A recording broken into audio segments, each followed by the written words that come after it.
One thing is clear though, Joe Biden is betting big on this visit.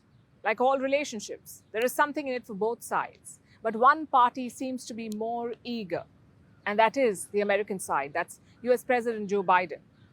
Do you remember his campaign promise in 2020? He said America is back. From the looks of it, it's back to square one.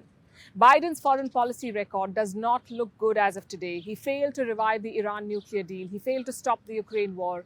He's also losing allies in West Asia, which makes you wonder, where are the positives? Well, this visit could be one of them. If Biden can cement the India-US relationship, his legacy would be set. Because New Delhi is a big prize, the biggest democracy in the world, a major Indian Ocean power, which is also a nuclear-armed power, a leader of the global south, a historic partner of the Russians. You can't ignore India anymore. It's the fifth largest economy in the world. It offers you supply chain diversity and skilled labor.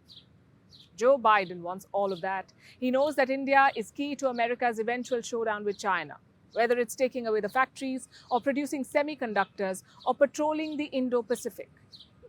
So what does the US president do? He lays out the big red carpet. If Biden can get India on board, he can sell it to his voters. He's facing re-election next year. And from the looks of it, he will take on Donald Trump. So it'll be a repeat of the 2020 election. Although a lot has changed since then, President Biden has presided over a period of rising cost of living. He's also lost the US House of Representatives. His approval rating is around 40%, which is the lowest of his presidency. And Trump, on the other hand, is in legal trouble. He has been charged in 2 separate cases. So my point is, anything can happen. It's going to be a big contest. Biden may or may not be in the White House next year, so he's pulling out all the stops. There are 2 aspects to this strategy. Number one, the Indian-American pull.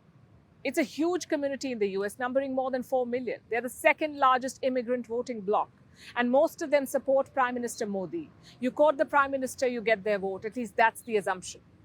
Donald Trump tried the same. In 2016, he released this campaign video. Abhi ki bar, Trump Sarkar. That was Prime Minister Modi's 2014 election slogan. Trump copied it, and it seems to have helped. Perhaps Biden is expecting similar results this time. The second aspect is strategic.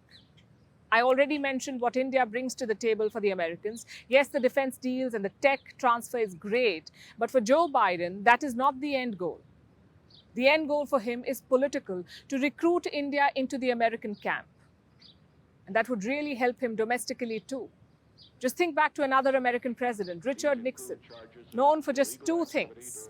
One is the Watergate scandal and his disgraceful exit from the White House. The second is his China policy. Richard Nixon began relations with the communist regime in China.